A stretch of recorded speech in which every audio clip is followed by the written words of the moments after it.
మాజీ మంత్రి శ్రీ అంబటి రాంబాబు గారి ఇంటి మీద తెలుగుదేశం పార్టీకి చెందినటువంటి గూండాలు, తెలుగుదేశం పార్టీకి చెందినటువంటి కార్యకర్తలు పెద్ద ఎత్తున వారి ఇంటి మీద దాడి చేసి ఇంట్లో కుటుంబ సభ్యులు, వారి భార్య, కూతురు, వాళ్ళ మనవలు అందరూ ఇంట్లో ఉంటుండగా వాళ్ళని భయభ్రాంతులను చేసి గుంటూరు పట్టణంలో ఉన్నటువంటి వారి నివాసాన్ని, వారి నివాసంగా ఎదురుగా ఉంటున్నటువంటి వారి పార్టీ కార్యాలయాన్ని పూర్తిగా ధ్వంసం చేసినటువంటి పరిస్థితులు మనం చూసాం.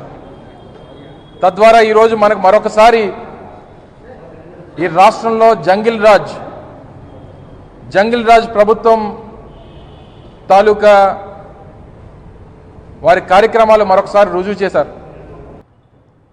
పార్టీ ముఖ్య నాయకుడైనటువంటి రాంబాబు గారు ఎప్పటికప్పుడు పార్టీ తాలూకా స్టాండ్ని ఏ రోజుకి ఆ రోజు వినిపిస్తూ ఉంటే చూసి ఓర్వలేక ఏదో రకంగా కేసు పెట్టాలి, ఏదో రకంగా వారిని ఇబ్బంది పెట్టాలి,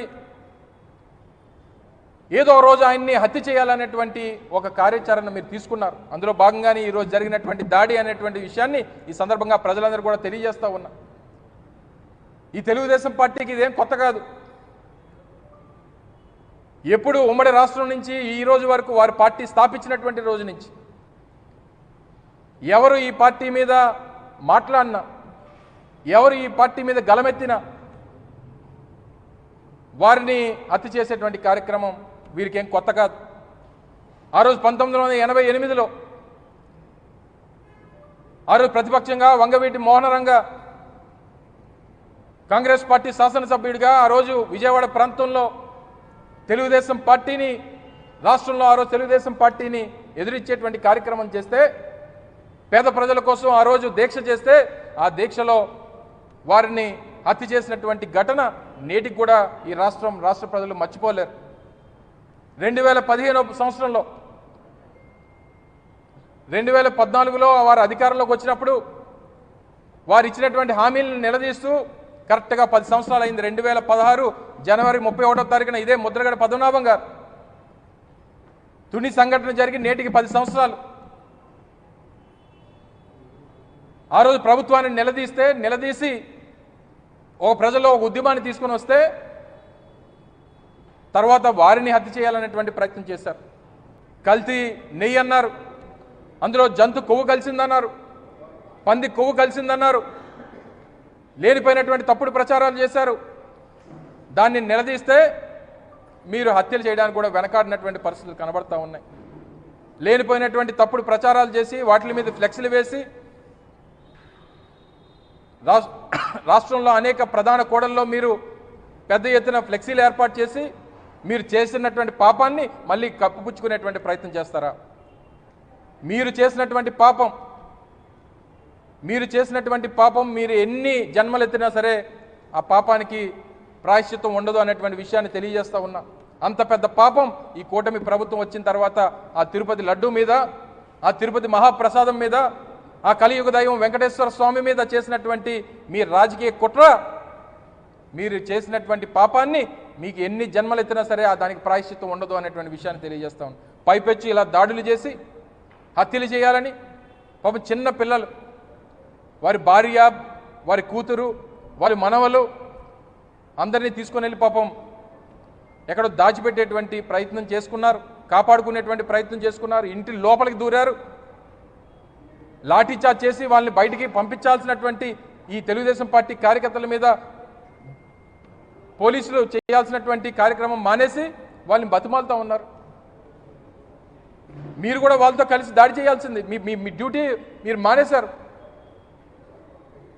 మీరు వచ్చినటువంటి తెలుగుదేశం పార్టీ కార్యకర్తలకి, నాయకులకి బందోబస్తుగా వచ్చారా, లేదా ఈ హత్య జరుగుతూ ఉంటే ఆ హత్య చేస్తున్నటువంటి దాన్ని చూసి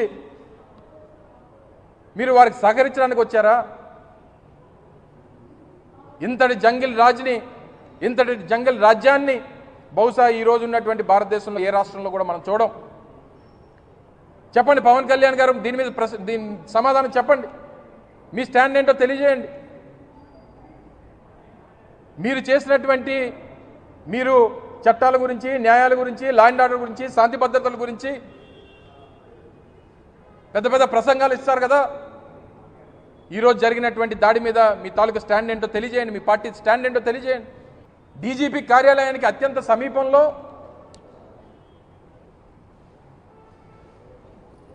అక్కడ ఎస్పీలు, అక్కడ ఉన్నటువంటి పోలీస్ స్టేషన్లకు అత్యంత సమీపాన ఈ రకంగా తెలుగుదేశం పార్టీ నాయకులు కార్యకర్తలు దాడి చేస్తూ ఉంటే పోలీసులు ప్రేక్షక పాత్ర వహిస్తే, అంటే ఒక రాష్ట్రంలో ఒక ఉన్నతమైనటువంటి పదవిలో మాజీ మంత్రి హోదాలో ఉన్నటువంటి ఒక వ్యక్తి మీద, ఒక వ్యక్తి ఆ ఇంటి మీద ఈ రకంగా దాడి చేసి వారిని హత్య చేయాలనేటువంటి ప్రయత్నం చేస్తే ఇంకా సామాన్యుల తాలూకు పరిస్థితి ఏంటి, శాంతి భద్రత తాలూకు పరిస్థితి ఏంటి? మరొకసారి ఈ సందర్భంగా వైఎస్ఆర్ కాంగ్రెస్ పార్టీ తరఫున తెలుగుదేశం పార్టీ కూటమి నాయకులందరూ కూడా హెచ్చరిస్తూ ఉన్నా, ప్రతి దానికి కర్మ అనేటువంటిది ఉంటుంది. ఆ కర్మ అనేటువంటిది తిరిగి మన దగ్గరికి వస్తే ఏ రకంగా ఉంటుందో రేపు వైఎస్ఆర్ కాంగ్రెస్ పార్టీ అధికారంలోకి వచ్చాక రుచి చూపిస్తాం అనేటువంటి విషయాన్ని ఈ సందర్భంగా మరొకసారి తెలియజేస్తా ఉన్నా. ఎద్దెప్పుడు ఒకవైపు పడుకోదు, రాత్రి అయినంత మాత్రాన పగలు రాకుండా మానదు. అస్తమించినటువంటి సూర్యుడు మళ్ళీ సూర్యోదయం అవ్వకుండా మానడు. మీరు చేసినటువంటి పాపాలు ఏ రకంగా దానికి మీరు సమాధానాలు ఇస్తారో అందరం కూడా ఎదురు చూస్తుంటాం. దీన్ని మాత్రం ఇక్కడితో విడిచిపెట్టేటువంటి ప్రసక్తే లేదు. ఒకప్పుడు వంగవీటి మోహనరంగ, గతంలో ముద్రగడ పద్మనాభం గారు, ఈరోజు అంబటి రాంబాబు గారు. ఆశ్రయించేటువంటి ప్రతి కంఠాన్ని కోయాలనేటువంటి ప్రయత్నం ఈ ప్రభుత్వం చేస్తూ ఉంది. దీని ప్రతి దానికి ఒక ముగింపు అనేటువంటిది ఉంటుంది. ముగింపు వచ్చినటువంటి రోజున ఎంతోమంది నియంత్రణలు చూసాం ప్రపంచంలో. ఒక సద్దాం హుస్సేన్, ఒక గడాఫీ, ఒక హిట్లర్, రేపు అదే గతి చంద్రబాబు కూడా పడుతుంది అనేటువంటి విషయాన్ని ఈ సందర్భంగా మరొకసారి తెలియజేసుకుంటూ, అంబటి రాంబాబు గారి మీద జరిగినటువంటి దాడిని, వారి కుటుంబం మీద జరిగినటువంటి దాడిని, వారి మీద చేసినటువంటి హత్యా ప్రయత్నాన్ని, వారి కుటుంబ సభ్యుల మీద చేసినటువంటి హత్యా ప్రయత్నాన్ని వైఎస్ఆర్ కాంగ్రెస్ పార్టీ తీవ్రంగా ఖండిస్తూ, మీరు చేసినటువంటి తప్పులకి తప్పకుండా రేపు ప్రజలు బుద్ధి చెప్తారనేటువంటి విషయాన్ని మరొకసారి ఈ సందర్భంగా వైఎస్ఆర్ కాంగ్రెస్ పార్టీ తెలియజేస్తూ ఉంది. Thank you.